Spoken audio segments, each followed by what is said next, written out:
Hello বন্ধুরা, আজকে আমি বানাতে চলেছি পটাটো স্যান্ডউইচ। তো তার জন্য তোমরা যেটা করবে সেটা হচ্ছে ফার্স্টে কিছুটা আলুকে ভালো করে সেদ্ধ করে খোসা ছাড়িয়ে হাতের সাহায্যে ভালো করে স্ম্যাশ করে নেবে। অ্যান্ড দেন তারপর যেটা করবে সেটা হচ্ছে কড়াইতে তেল গরম করে সেই আলুটাকে দিয়ে স্বাদ মতো নুন হলুদ দিয়ে ভালো করে মিক্স করবে। মিক্স করার পর যেটা করবে সেটা হচ্ছে কিছুটা লঙ্কা গুঁড়ো নেবে, কিছুটা শুকনো লঙ্কা গুঁড়ো সেই পোটার মধ্যে দেবে। সেটা তোমাদের স্বাদ অনুযায়ী যে যেরকম ঝাল খাবে সেরকমটা। অ্যান্ড দেন তারপর আমি একটা ম্যাগি মশলা অ্যাড করছি, সেটা তোমাদের কাছে অপশনাল, তোমরা চাইলে দিতেও পারো নাও দিতে পারো। অ্যান্ড দেন তারপর কয়েকটা ব্রেড স্লাইস নিয়ে সেটাকে ভালো করে সেঁকে নেবে। ভালো করে সেঁকে নেওয়ার পর যেটা করবে সেটা হচ্ছে সেই ব্রেড স্লাইসগুলোতে ভালো করে বাটার লাগিয়ে নেবে, তাহলে খেতে অনেক ভালো লাগবে।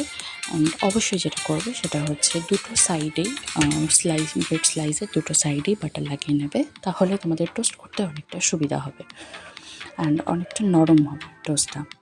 তারপর যেটা করবে সেটা হচ্ছে যেটা আলুর পুর বানিয়ে রেখেছিলে সেটাকে ভালো করে ব্রেডের মধ্যে দিয়ে ভালো করে স্প্রেড করে দেবে চারিদিকে, যেন প্রত্যেকটা বাইটে আলুর পুর পাওয়া যায়।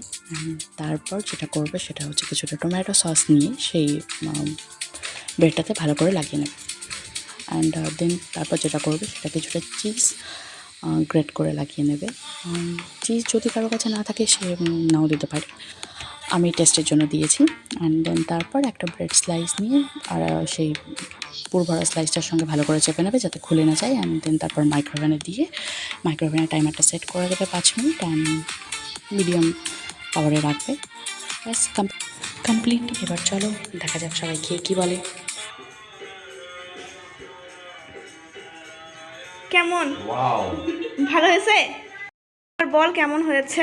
কষ্ট করে বৌমনি বানিয়েছে। আমি খেয়ে দেখি কেমন হয়েছে। হ্যাঁ বল।